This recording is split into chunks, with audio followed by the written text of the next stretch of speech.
Rob Clayton, thanks for taking the time. The sprint championships last week, a rousing success. I think your team fared fairly well against DU, good DU team. Yeah, Brian, it was a great weekend.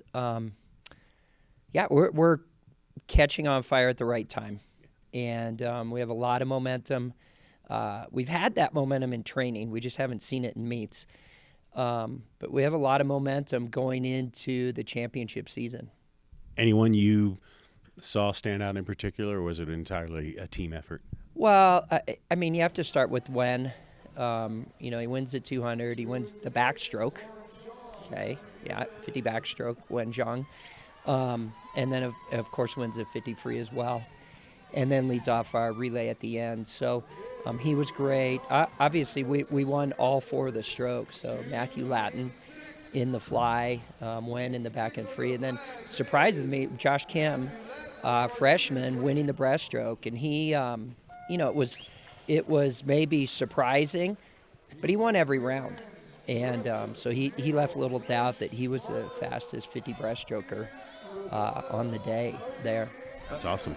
Yeah, we had lots of good swims. The guys who followed them up, Joseph Moore in the backstroke was really strong and won the semifinal round, and then Wen just touched him out in the final. And Tommy Nagel in the breaststroke, Grant, and then of course Matt Lattin in both the fly and the free was great, and the relays. So now you basically have just one meet between now and the WAC championships, basically 3 weeks away. What do you want to see from your team as you continue to push towards that final, the total, the big goal?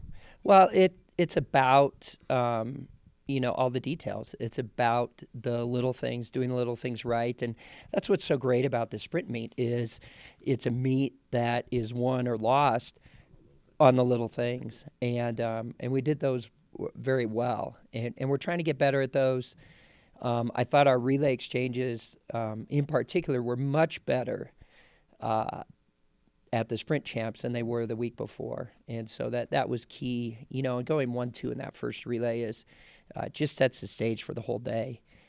But we're working the details. When we get to the meet at Denver, we just want to keep momentum going. We should be really, really fast at Denver, and then even faster at the WAC championships. And we will have, everybody will swim something at Denver.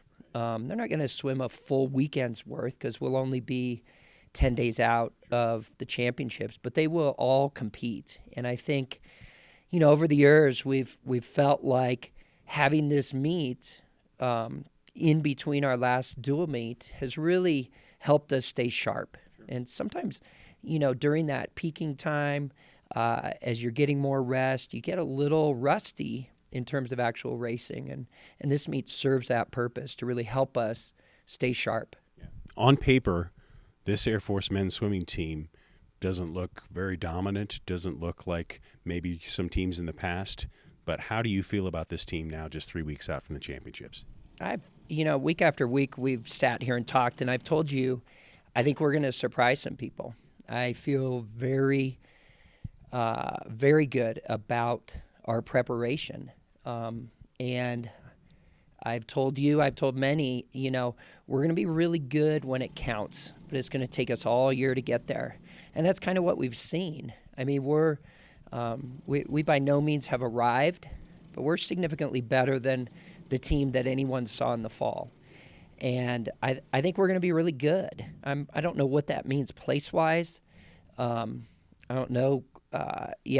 And so much of that's out of our control. So much of it is how other teams perform.